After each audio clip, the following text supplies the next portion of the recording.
ഈ വീട്ടിലെ മീൻ മേടിക്കാത്ത ദിവസങ്ങളിൽ അല്ലെ കറിയൊന്നും ഇല്ല നമുക്കൊരു വയ്യാഴികയായിട്ട് കിടക്കുന്ന ദിവസങ്ങളിലൊക്കെ കറിയൊന്നും ഇല്ലെങ്കിൽ മക്കളെയും ഒക്കെ നമുക്കൊന്ന് ഉച്ചയ്ക്ക് ചോറ് കൊടുക്കാൻ വേണ്ടിയിട്ട് ഉഡായിപ്പിച്ച് ഇച്ചിരി ചോറ് കൊടുക്കാൻ വേണ്ടിയിട്ട് നല്ല ടേസ്റ്റോട് കൂടി ഒരു മുളകും പുളിയും തിരുമിയത് ഞാൻ കാണിച്ചു തരാവേ.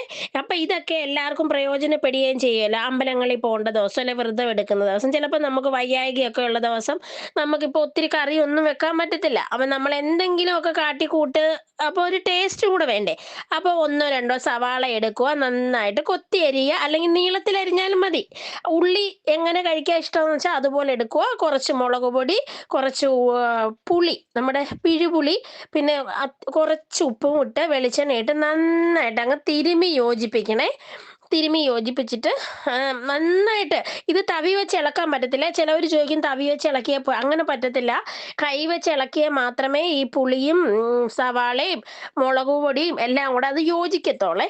ഇതൊക്കെ ഉണ്ടെങ്കിലുണ്ടല്ലോ എൻ്റെ മക്കൾക്ക് ഭയങ്കര ഇഷ്ടമാണ്. ഒരു കറി ഇല്ലെങ്കിലും ഇത് മാത്രം കൂട്ടിയായാലും രണ്ടുപേരും കഴിച്ചോളും കേട്ടോ. ഞാനിത് വേറൊരാൾ ചെയ്യുന്ന കോപ്പി അടിച്ച് കണ്ടു പഠിച്ചതാണേ. ഇത് ഇത്തിരി ഇപ്പൊ ഞാൻ ഇട്ട എന്തോന്നറിയോ, തുള്ളി കായപ്പൊടി, അതാ അതിന്റെ ഹൈലൈറ്റ് കേട്ടോ. ആ ഒരു തുള്ളി കായപ്പൊടി ഇടുമ്പോൾ ഒരു പ്രത്യേക മണവും രുചിയൊക്കെ വരും.